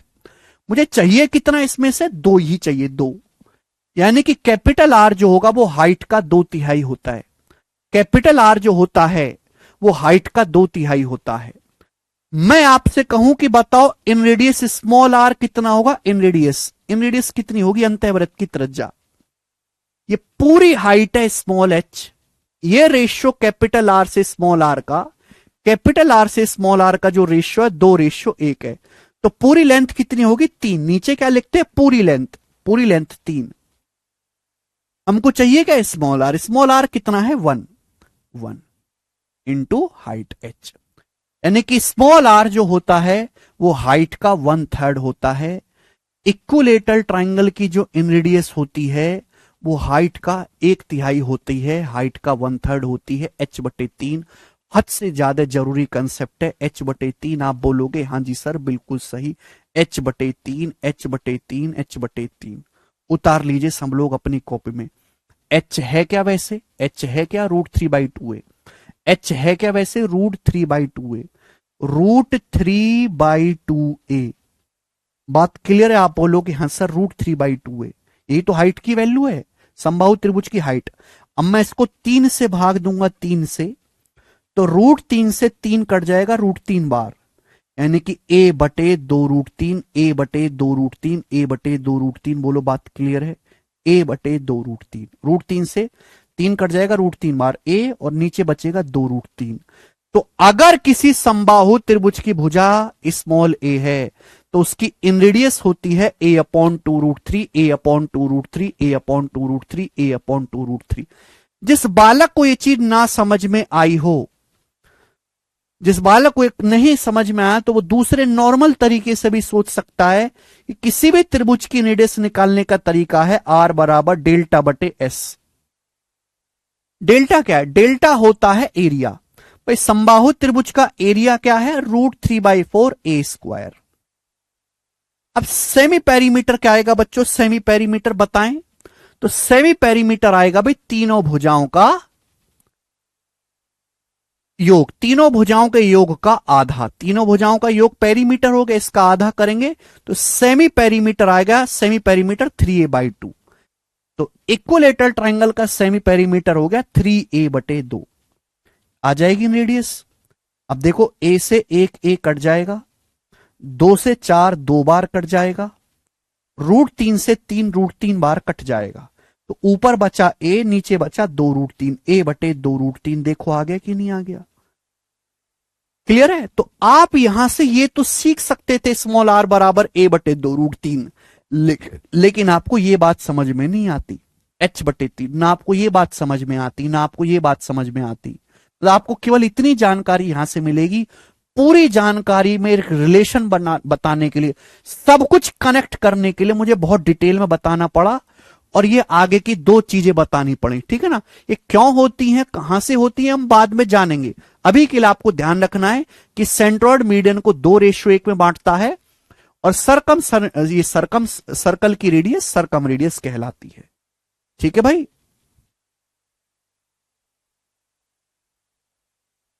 एक सेकंड केशव, एक सेकंड, वरना फिर ये पागल लोग तरह करते रहेंगे। 3 दिन की छुट्टी में सब भूल गए हैं। ठीक है भाई? तो स्मॉल r कितना आ गया मेरे दोस्तों? a/2√3। तो इक्विलेटरल ट्राइंगल की अगर भुजा स्मॉल a है तो उसकी इनरेडियस होती है a/2√3। इनरेडियस होती है a/2√3। इनरेडियस a/2√3। इनरेडियस a/2√3। Equilateral triangle की सरकम रेडियस क्या होगी भाई? हाइट का 2/3, 2/3। हाइट कितनी है? हाइट है √3/2a। 2 से 2 कट जाएगा, √3 से 3 कट जाएगा √3 बार, तो क्या आ गया? a/√3। a/√3 बच गया। तो इक्विलेटरल ट्राइंगल की सरकम रेडियस होती है a/√3, स्मॉल a/√3, a/√3। बिल्कुल अपने दिमाग में बिठा लीजिए मेरे दोस्तों दोनों कंसेप्ट। कभी कभी पेपर में केवल इतना सवाल भी आया है, ठीक है ना, शायद पिछले साल ही, कि एक समबाहु त्रिभुज की माध्यिका की जो लंबाई है, माध्यिका की जो लंबाई है वो 15 सेंटीमीटर है। एक इक्विलेटरल ट्राइंगल की माध्यिका की लंबाई 15 सेंटीमीटर है। तो आप बताओ उसकी इनरेडियस क्या होगी? ये सवाल आया केवल पेपर में। एक समबाहु त्रिभुज की माध्यिका की लंबाई, मीडियन की लंबाई 15 सेंटीमीटर है, इनरेडियस क्या होगी? मीडियन या हाइट एक ही बात है। जो समबाहु त्रिभुज की माध्यिका है वही हाइट है, वही एंगल बाइसेक्टर है, वही परपेंडिकुलर बाइसेक्टर है। तो मीडियन 15 है तो हाइट भी 15 है। तो इनरेडियस क्या आएगी, h/3, 15/3 यानी कि 5 सेंटीमीटर आ गया आंसर।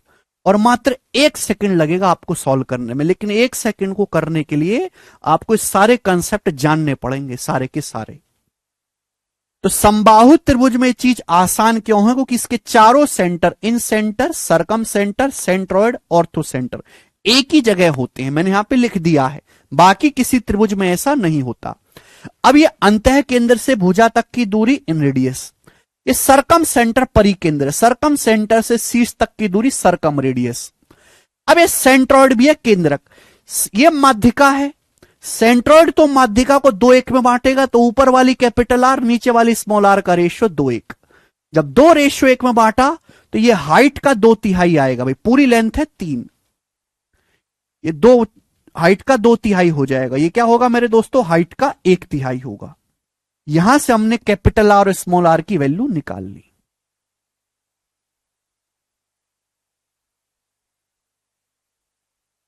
ठीक है जी।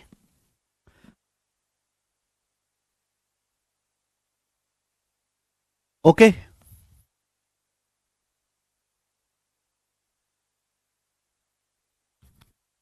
अभी देव आधी हुई है ज्योमेट्री बेटा, आधी बाकी है।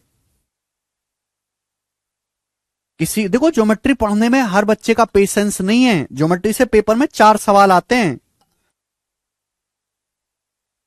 5 कैसे आएगा सर, a/√3। बेटा ए क्या है, समबाहु त्रिभुज की साइड। साइड नहीं बोला मैंने, बोला हाइट, मैंने बोला मीडियन, मीडियन। बेटा हाइट और मीडियन बराबर होती है। माध्यिका अगर 15 है तो हाइट 15, हाइट 15 तो h/3 लगाया मैंने, h/3, हाइट 15, 15/3।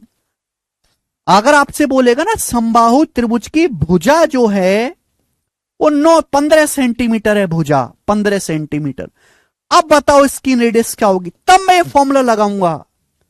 अरे ध्यान से तो देखो कि कौन सी चीज दी गई है। समबाहु त्रिभुज की भुजा 15 तो रेडियस क्या होगी, a/2√3, 15/2√3। ठीक है ना, ये आंसर आ जाएगा इस सवाल का।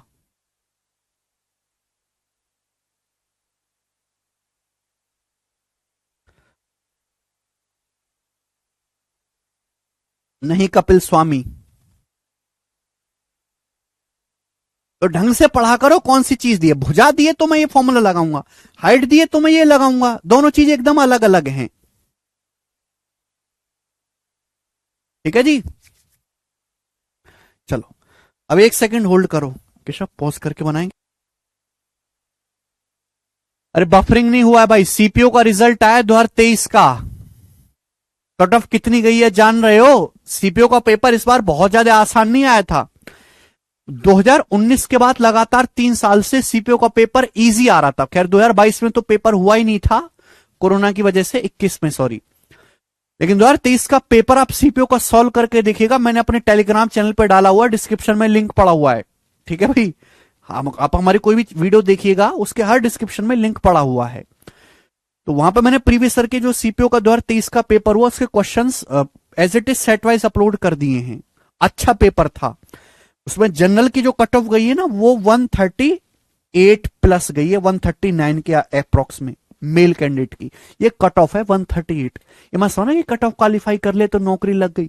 कट ऑफ से कम 20 नंबर ज्यादा होने चाहिए, 20 नंबर तो तुम्हारी गिनती होती है कि हाँ ये ठीक ठाक बालक है, वरना कट ऑफ तो दुनिया निकालती है। नहीं, कट ऑफ कितनी गई है सही मायनों में, 160। 200 में से जिस बालक के 160 नंबर आए हैं उसकी हैसियत है कोई नौकरी लेने की सीपीओ में। ये आज का लेवल है, आज के एग्जाम का ये लेवल है। और अच्छा पेपर है, मॉडरेट पेपर है ना, इजी है ना बहुत ज्यादा डिफिकल्ट है। और ये हलवा नहीं है 200 में से 160 नंबर लाना, क्योंकि पढ़ दुनिया रही है, पढ़ दुनिया रही है। फाइनल सिलेक्शन किसी का कोई नहीं हो रहा, क्यों नहीं हो रहा, कि वो केवल नाम चारे के लिए पढ़ रहे हैं। एक्चुअल में जितनी मेहनत करनी चाहिए एक बालक को, जितने उसके अंदर नॉलेज होनी चाहिए उतनी है ही नहीं, बालकों में क्षमता ही नहीं है पढ़ने की, पेशेंस नहीं है पढ़ने का।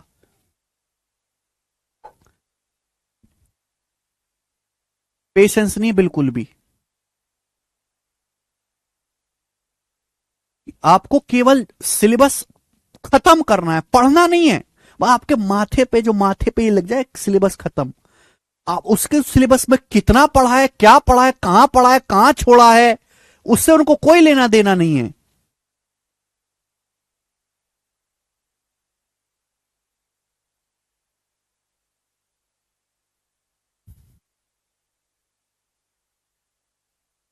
हर चीज को ढंग से पढ़ने में समझ समय लगता है, हर चीज को। ठीक है भाई। तो देखो एक बार मैं फिर से बता दे रहा हूं कि अगर किसी इक्विलेटरल ट्राइंगल की साइड स्मॉल ए है तो उसकी रेडियस a/2√3। सरकम रेडियस क्या होती है मेरे दोस्तों? a/√3। सरकम रेडियस होती है स्मॉल a/√3।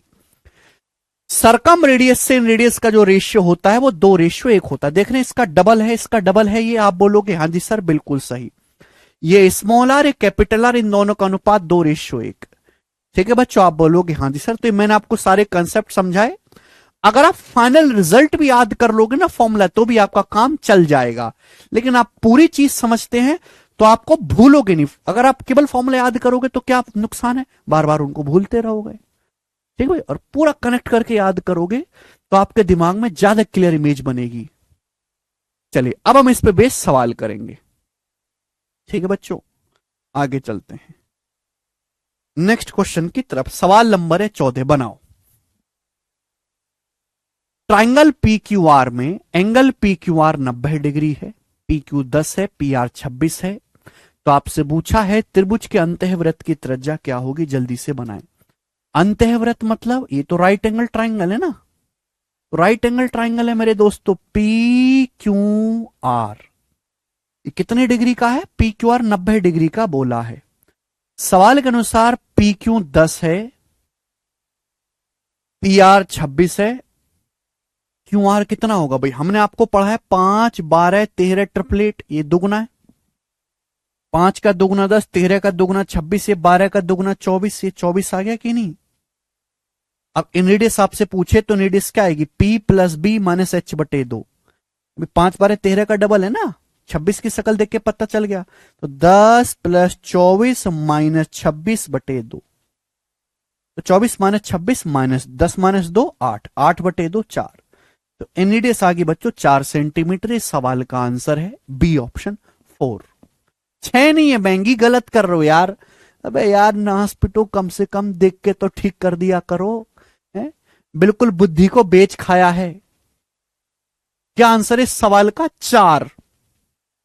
10 plus 24 minus 26/2। क्या पढ़ा है? P plus B minus h/2। हद होती है भाई किसी चीज की। आगे चलेंगे, ये बताएं, करो जी।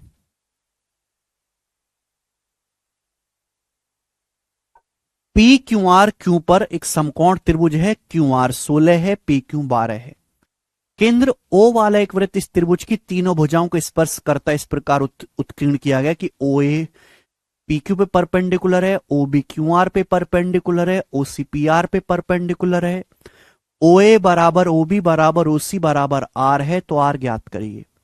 इस सवाल को जबरदस्ती की लैंग्वेज को लंबा खींचे गए सीपीओ का सवाल है ये। ठीक है, 2022 के पेपर का मेरे दोस्तों। ठीक है ना, 21 का पेपर तो कोरोना की वजह से हुआ ही नहीं था जी। कुछ भी सवाल में करने की जरूरत नहीं है। अगर जो समझदार बालक है वो इस सवाल का आंसर डायरेक्ट बताएगा, ए ऑप्शन। देखिए ध्यान से सुनेगा मेरे दोस्तों, ध्यान से। ये स्पेशल है, स्पेशल। ये मैं आगे आपको, ये मैं यहां पे अलग से कंसेप्ट बता देता हूं। स्पेशल चीज है, स्पेशल। बच्चों हम आपसे पूछते हैं कि एक ट्राइंगल की साइड 3, 4, 5 है। हम आपसे पूछते हैं कि एक त्रिभुज की भुजा 3, 4, 5 है। तो बताओ इसकी इनरेडियस क्या होगी, इसकी इनरेडियस क्या होगी? Small R. जवाब दो। 3, 4, 5 अगर किसी त्रिभुज की भुजाएं तो उसकी इनरेडियस क्या होगी? 3, 4, 5 एक राइट एंगल ट्राइंगल है, एक समकोण त्रिभुज है, एक ट्रिपलेट है। 3, 4, 5 अकेला ऐसा ट्रिपलेट है जिसकी तीनों भुजाएं लगातार इंटीजर हैं, लगातार पूर्णांक है। बाकी और कोई ट्रिपलेट ऐसा नहीं है और कोई समकोण त्रिभुज की भुजाएं ऐसी नहीं हैं दुनिया में जो लगातार हों। देखो ये अकेला ऐसा ट्रिपलेट है जो लगातार है। तो इसकी रेडियस क्या होगी भाई? 3 + 4 -5/2 यानी कि 1, इन रेडियस आ जाएगी 1। तो ध्यान रखिएगा, अगर किसी समकोण त्रिभुज की भुजा 3, 4, 5 है तो रेडियस होगी 1। मैं आपसे पूछूं, अगर किसी त्रिभुज की भुजाएं 3K, 4K और 5K हैं, 3K, 4K, 5K, तो आप मुझे बताओ कि उसकी रेडियस क्या होगी, उसकी रेडियस क्या होगी, जवाब दो। तो आप खुद ही सोचो कि अगर 3, 4, 5 है तो इन रेडियस 1 होती है। यहां साइड को K गुना कर दिया, हर भुजा K गुना K गुना K गुना, तो इन रेडियस भी K गुना हो जाएगी, K सेंटीमीटर। यानी कि जो बीच का गैप है, लगातार संख्या है, जो बीच का गैप है वही इन रेडियस बनेगा, K का गैप है ना, वही इन रेडियस हो जाएगा। अब पेपर में काफी सवाल आता है, बोलेगा कि एक त्रिभुज की भुजाएं 9, 12, 15, 9, 12, 15, बताओ इन रेडियस क्या है, 9, 12, 15। तो आप तुरंत कहना, क्या कहना तुरंत, कि भाई यहां पे 3, 4, 5 का 3 गुना है, 3 तिया 9, 3 चौक 12, 3 पंजे 15, इन रेडियस क्या आ जाएगी, 3 सेंटीमीटर। डायरेक्ट आप बताइएगा, डायरेक्ट। सवाल आ गया आपसे कि एक त्रिभुज की भुजाएं है भाई 3.6, 4.8 और 6 सेंटीमीटर है, 6 सेंटीमीटर। बताओ इसकी रेडियस क्या होगी, ये सवाल आ गया। एक त्रिभुज की भुजाएं 3.6, 4.8 और 6 सेंटीमीटर है। तो आप देखोगे 3, 4, 5 का 1.2 गुना है, 36, 12 तिया 36, 12 चौक 48, 5 की 1.2 में गुणा करूंगा 6, 1.2 गुना है, तो इन रेडियस भी 1.2 आ जाएगी। 3, 4, 5 है, इन रेडियस 1 है, 3, 4, 5 का 1.2 गुना है, तो इन रेडियस भी क्या आ जाएगी, 1.2 आ जाएगी। समझ में आया? आप बोलोगे हाँ जी सर, सीधा निकाल पाएंगे। अब ये जो सवाल है ये वही तो है, बोला है पी क्यू आर क्यों पर इस प्रकार समकोण है,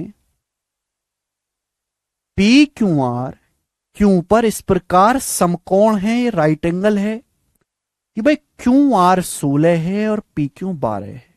ठीक है दोस्तों, केंद्र ओ वाला एक वृत्त इस त्रिभुज में, इस circle with centre O has been inscribed in the triangle. Inscribed का मतलब अंदर, जो तीनों साइड को टच करता है। भाई सर, इस ट्राइंगल के अंदर मेरे प्यारे भाई एक सर्कल बनाया गया है इस तरीके से, इस ट्राइंगल के अंदर एक सर्कल इनस्क्राइब है मेरे दोस्तों। इस ट्राइंगल के अंदर जो है वो एक सर्कल इनस्क्राइब है इस तरीके से, इस ट्राइंगल के अंदर एक सर्कल इंस्क्राइब है इस तरीके से, केंद्र ओ वाला, सर्कल का सेंटर है ओ। ठीक है ना, कि ये जो ओ ए है ये पी क्यू पे परपेंडिकुलर है, ये जो है ओ ए ये पी क्यू पे परपेंडिकुलर है। ठीक है भाई साहब, ये जो ओ बी है ये क्यू आर पे परपेंडिकुलर है, ओ बी क्यू आर पे परपेंडिकुलर है। ओसी जो है ये ओसी क्या है, ये पी आर पे परपेंडिकुलर है। ओ ए ओ बी ओ सी बराबर है, तो ओ ए ओ बी ओ सी है क्या, इन रेडियस ही तो है। इन सेंटर एक ऐसा पॉइंट होता है जो ट्राइंगल की तीनों साइड से बराबर दूरी पर होता है, तो ये ओ जो है तीनों भुजाओं से बराबर दूरी पर है। ओ क्या है, इस ट्राइंगल का इन सेंटर है। तो क्या हो जाएगा, 12, 16, 20,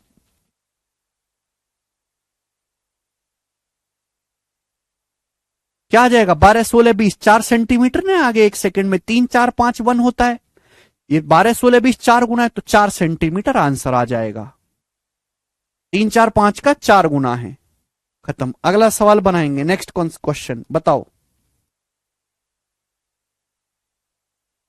जल्दी बताएं।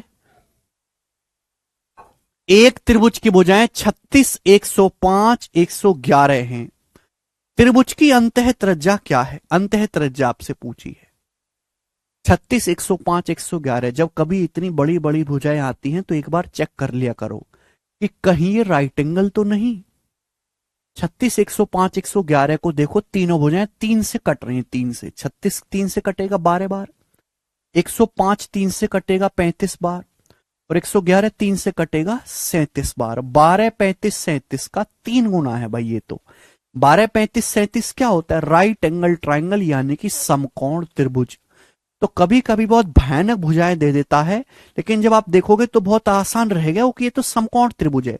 12, 35, 37 का 3 गुना है। अब इन रेडियस क्या हो जाएगी, P plus B minus H/2। 105 minus 111 6 हो गया, 36 माइनस 6 यानी कि 30/2, 15 सेंटीमीटर आंसर है पहला ऑप्शन 15। सब बच्चों का उत्तर आ गया। करिश्मा चुपचाप पढ़ने पर ध्यान दो मुर्दे की तरह। आगे चलेंगे, 17वां सवाल करिए। ए बी सी एक समकोण त्रिभुज है जो ए पर राइट एंगल है। इसमें एक अंत्यवृत्त खींचा गया है। समकोण बनाने वाली दो भुजाओं की लंबाई 48 और 14 है। अंत्यवृत्त की त्रिज्या ज्ञात करें। साफ साफ बोल दिया, ए बी सी एक समकोण त्रिभुज है, उसके अंदर एक अंत्यवृत्त खींचा गया, 90 डिग्री बनाने वाली, राइट एंगल बनाने वाली दो साइड है। ये परपेंडिकुलर बेस दे रखा है 48 14। तो हाइपोटीनस क्या आएगा?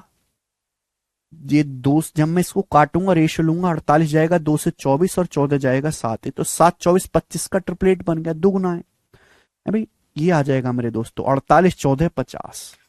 ये ट्राइंगल है, तो रेडियस क्या आएगी? Direct 48 + 14 - 50 P + B - H/2।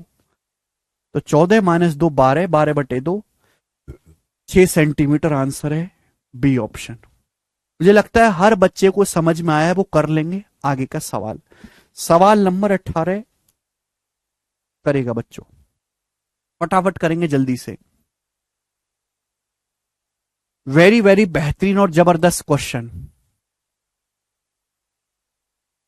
क्या बोला गया? एबीसी एक समकोण त्रिभुज है जो ए पर राइट एंगल है। एबीसी एक समकोण त्रिभुज है जो ए पर राइट एंगल है।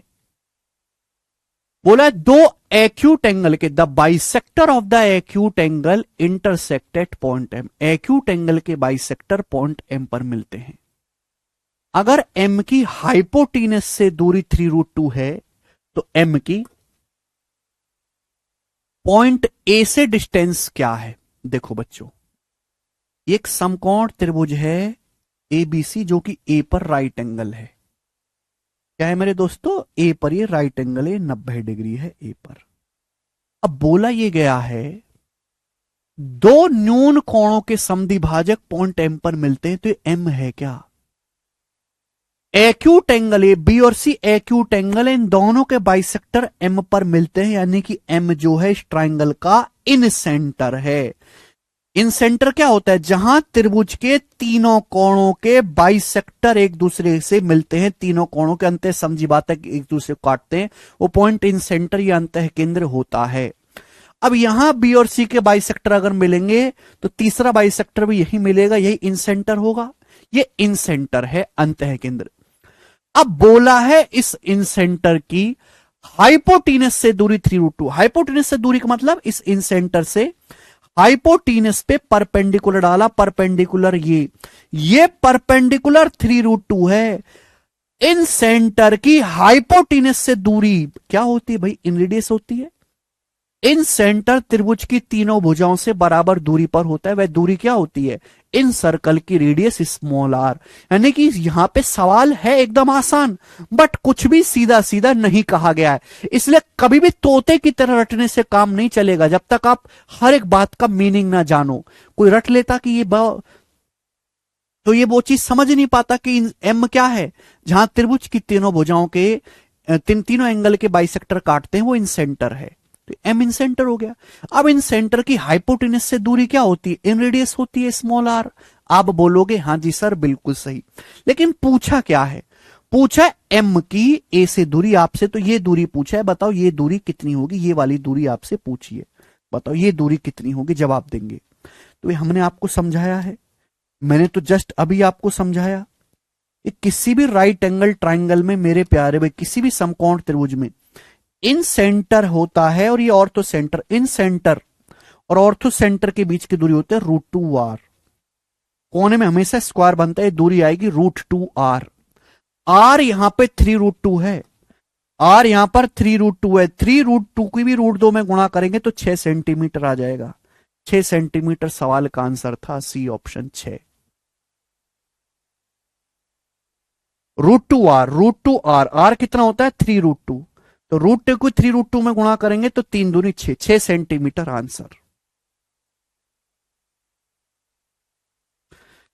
6 √2 नहीं है, 6 आएगा। ऑर्थो सेंटर और इन सेंटर के बीच की दूरी अभी पढ़ाया था, r√2 होती है स्क्वायर का डायगोनल। आगे चलेंगे, सवाल नंबर है 19, बताओ।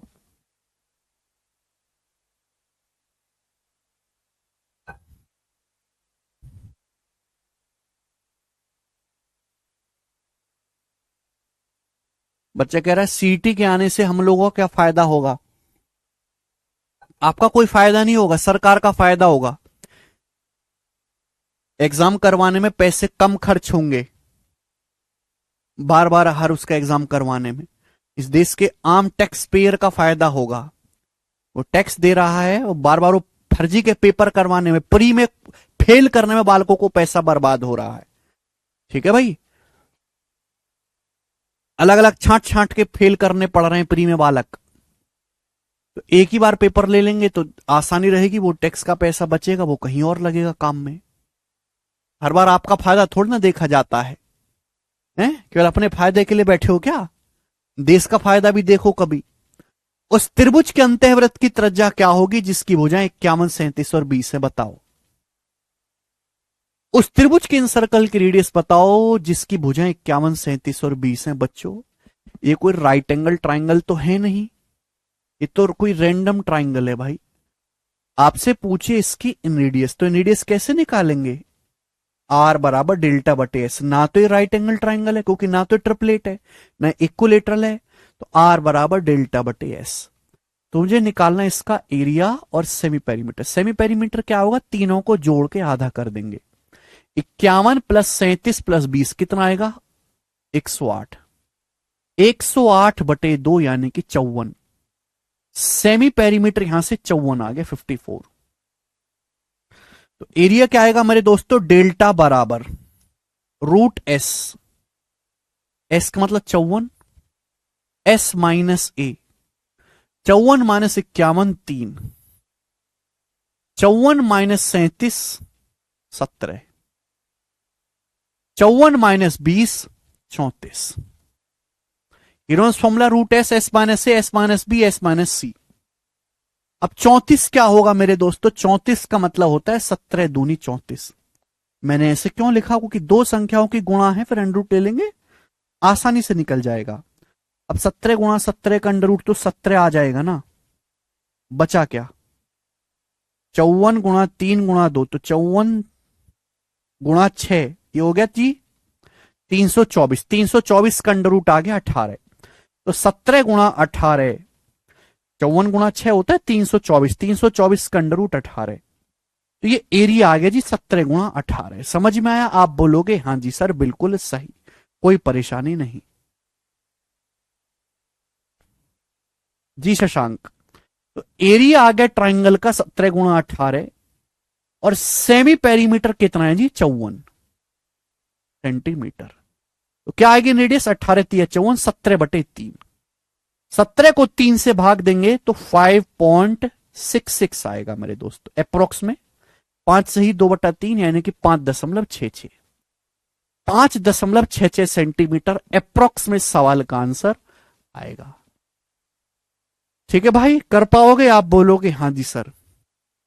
तो ये हो गया सवाल। आगे चलेंगे, सवाल नंबर है आपके सामने यहां पर 20। करो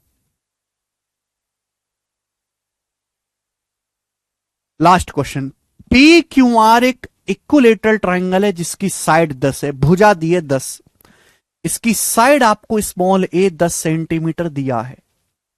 पूछा है ट्राइंगल पी क्यू आर के इन सर्कल की रेडियस अंतःवृत्त की त्रिज्या।